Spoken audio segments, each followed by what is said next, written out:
दिसत आहे। खेड शिवापूर टोल नाक्याच्या जवळ शहाजी बापूंच्या गाडीमध्ये सापडलेली 25 कोटीची रक्कम असेल किंवा नाशिकमध्ये सापडलेली कोट्यवधीची रक्कम असेल, पैशाचा जो एकूण महापूर सध्या शिंदे फडणवीसांकडून चालू आहे तो एका अर्थाने नोट जिहाद आहे।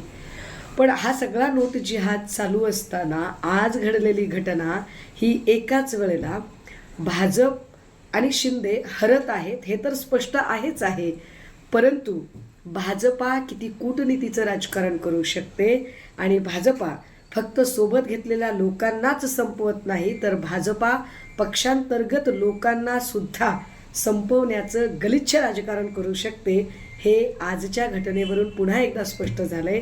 काल सन्माननीय नेते राहुलजी यांच्या पत्रकार परिषदेनंतर त्याचं स्पष्टीकरण देण्यासाठी विनोद तावडेंनी उत्तरादाखल पत्रकार परिषद घेणं किंवा आज नेमकं पैसे वाटतानाच्या त्या सगळ्या घटनेमध्ये विनोद तावडेंनीच सापडणं आणि विनोद तावडेंची माहिती मला भाजपनेच दिली असं हितेंद्र ठाकूरांनी म्हणणं, हे सगळं जर एकूण बघितलं तर देवेंद्र फडणवीसांनी अजून एक मराठा नेतृत्व संपवले आहे।